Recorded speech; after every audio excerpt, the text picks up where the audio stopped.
All right. So this video, it's going to be about how I made those, I guess, portrait stands. You see there, that's for the Morbius. Then I did this other one, and I did this special one for Venom, Lizard, and Carnage. Pretty cool. Uh, Very easy to make. The parts you can just get on Home Depot. Not that expensive either. Stand back so you can see all three of them. Especially if you're just like, I'm not an artist, uh, but I like to do stuff like this. I love the statues, like the fact that they come with like different portraits. But I always hated that, okay, you put a portrait on, like this Morbius one, it's really cool. But then you have like four more that people just put in a box and forget it. I wanted to actually have them ready, so whenever I wanted to swap them or just display, that's one of the coolest parts of the statues anyway, is the portraits. And I just want to find a way to display them. I couldn't find anything, so I had some time and I just made them myself. Again, it's pretty easy to make them. I mean, if you don't have that much money and you have even less artistic talent, well, this video is for you.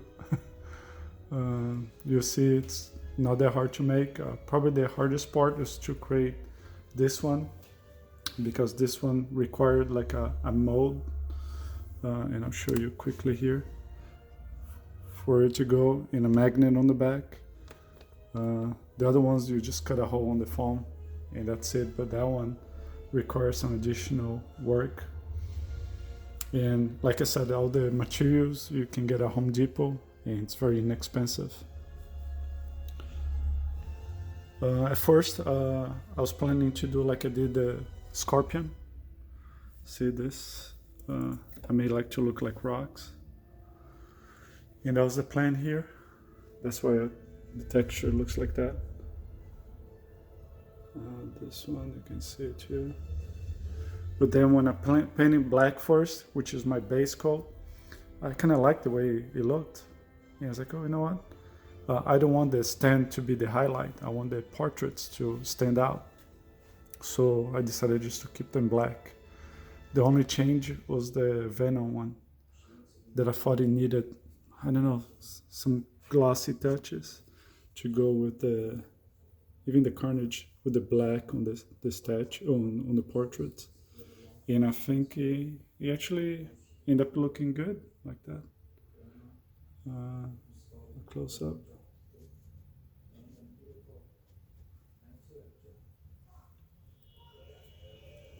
You see, it started just like this one, but the only difference I use spray paint. That's a little bit on the glossy side to do those highlights. But on the other ones, I just left it like this, and just regular wall paint from Lowe's. Okay, that's about it. Now you can just watch the video to see how it was done.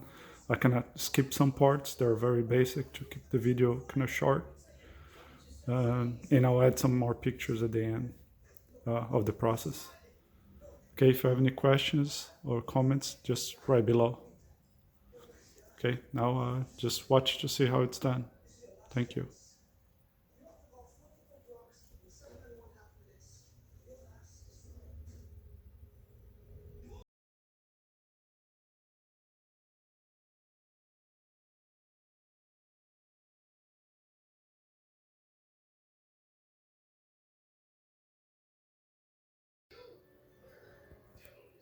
Hello.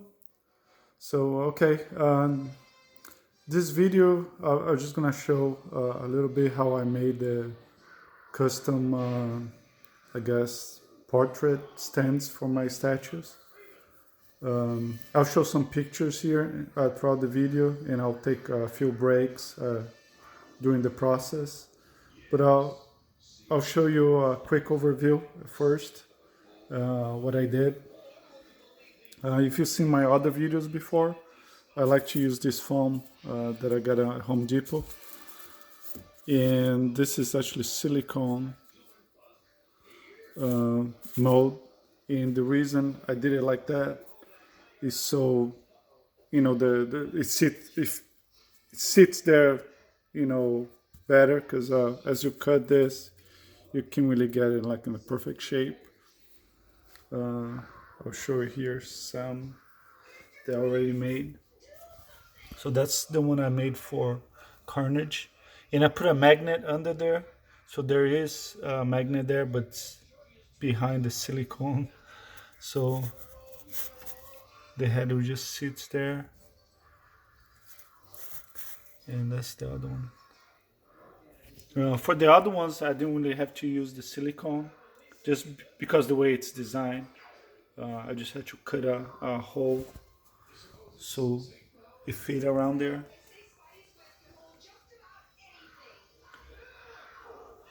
And that's for the Venom there on the back. I had to put an extra magnet because it's so big. The Prime 1 Venom portrait. But yeah, well, this is the beginning. I still have to cut a few more pieces and then paint it.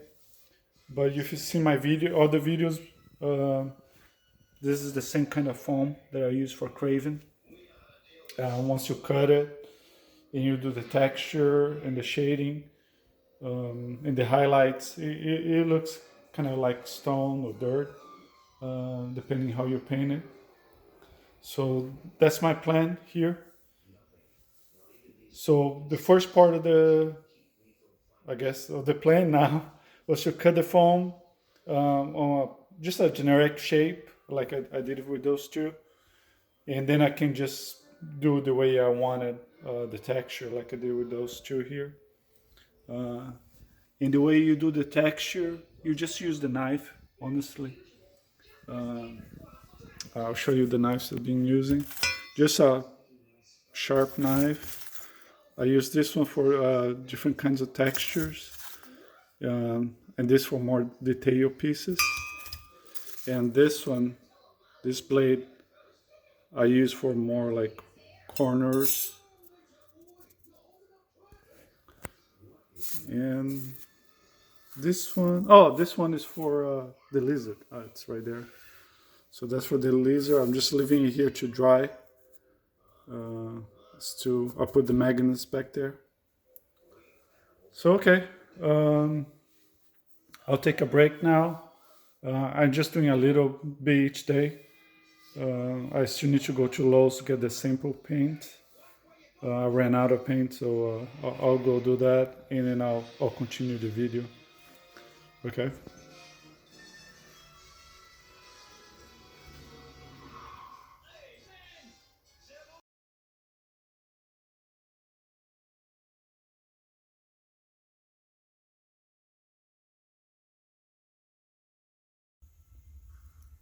All right. So this is basically all the material that I use to create the portrait stand. The foam, silicone, cornstarch, paint, spray paint, and expanding foam. And as far as tools, it's mainly like a paintbrush that's not here, but it's just a regular paintbrush, and a couple of different types of knives to cut the foam and create the textures. Again, I'm no artist, and this is pretty cheap stuff. Everything here costs anywhere from like $3 or $4 or so to like maybe $1 for the cornstarch or something. The foam, I bought a big piece because I use for all the projects, for the Craven base, to the Scorpion base as well. So I just bought a big piece, but I think they sell on smaller pieces, and you can glue. It's very easy to glue together to make it, cut pieces and make different shapes. Um, Okay, the video is getting a little bit long, so I'll make this part one, and then on part two I'll continue showing you how I made the bases, and I'll show you how I mixed everything. I forgot to show on part one how I mixed the silicone to make the mold. It's pretty simple, and I'll go over some of the stuff that I use in more detail. Okay. Again, just look for part two of this video, and I'll go over, how I continue to make this portrait stand. And as usual, if I have any questions or comments, just write below, and I'll get to it as soon as I can. If you want to watch the other videos to see how I made the other bases and other paintings, I guess just go ahead. I'll try to put all these two videos around the same time.